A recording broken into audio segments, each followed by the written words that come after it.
Hello everybody and welcome back to the channel. As you might have realized in the previous video, the Spitfire did not fly, so the engine ripped off itself on its own. I've pulled out the servo and I've taken out the ESC. Now I've tried to fix the servo on the ESC, and I'm not sure if this is visible or if it will focus. It's very small, so kudos to those who put it together. But what I discovered when I was opening it is that actually it's burnt through, like it's melted. It must have been very hot here. I also noticed on one of the very small tiny gears that you're not going to see, but I'll show you anyhow, that one of the teeth was actually broken. Okay, I don't think you see this. So I'm assuming that the teeth broke, maybe one of my movements broke it, and then the servo tried to move and it didn't manage, it got stuck, so the little motor actually melted its way through. I noticed it first, if I cut this out, with two gears that were melted together. Let's see if I can maybe put it on a... You're not going to see this, are you? These are two gears that are melted together. So basically one servo is toast, another servo does work, and the rest of the ESC in theory would work, but then I would need to find out if I can maybe create anything that would just need one servo maybe, or maybe a servo for the elevator I could try to turn it into, I'm thinking, and a servo for the ailerons. It might work, and then does not have the rudder. The rudder is good to have, but it's not always necessary. So I'm now going to figure out what I'm going to do, if I'm going to put this one back in, or if I'm going to put in a whole new one. I have to figure that out. And then I'm going to have to build it back together again. I've got all the bits and pieces here, so let's see how it goes. Actually, this is the battery cover, so you can see there. It's surprisingly light without the engine, but we see. So that's going to be then the next activity. Try to fix this one up. Stay tuned. So here's a bit of an update. I've managed to connect the motor to the ESC. I'm still not too good at the soldering part, but I hope it holds. And I've managed to build it back in using the pieces that I've taken out.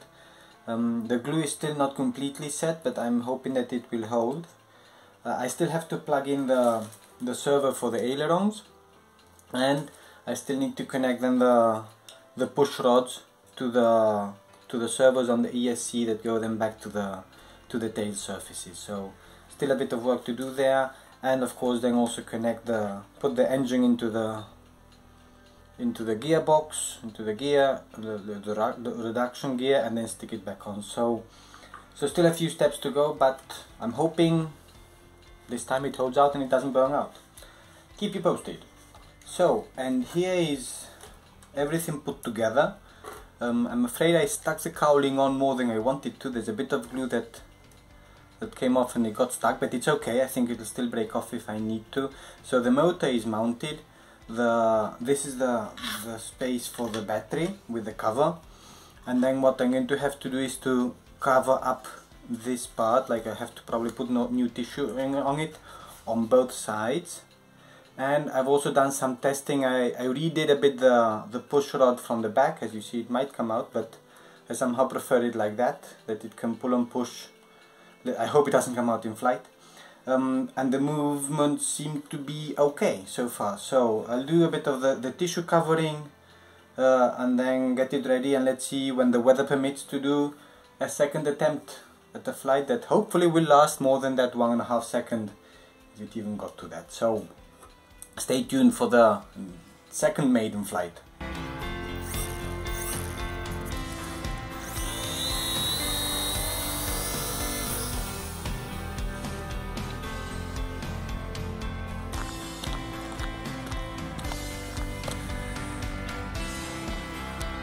So after a flight of 19 seconds, 19 seconds, which is not much, again it crashed, as you could see. The engine mounts, both of them have been ripped off completely. Some of the balsa pieces have broken off and the cowling has come off, which I'm okay with. The biggest damage that I see as of now is to the wing. The wing now, the right wing is loose, it's broken part, I think, of the leading edge, and maybe the spar also. So I'm going to have to, it's come unstuck or broken, I'm not sure, so I'm going to have to pull up the paper and see if I can fix it. And I also want to test the electronics. I haven't tested it on the field, but I want to test to make sure that the electronics actually still work. Also the control home of the elevator has, no, this is the rudder, of the rudder has become unstuck, so there's still a lot of different things that I need to fix. And overall I'm still happy about it, because I have managed to fly for 19 seconds. There was some control. The problem I had this time was that I had too much elevator up, so even if I was giving full elevator down, it was still not really going down. It was maybe maintaining altitude. I believe what I did is that I then decreased engine power to see if I could bring it down, and then I stalled, and then I lost full control of it. So as you can see, there is some damage, but overall I'm happy, I'm learning, and it did fly 19 seconds. I'm not sure how much the Wright brothers flew the first time, like I'm way away from that, but it did fly. So now it'll be another few hours of fixing it up, and let's see if I can get it up in the air again. Let's see how many times this can be repeated. I'll keep you posted.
So here is what's left of the Spitfire, and even if it looks quite bad, all in bits and pieces, I would declare this a success.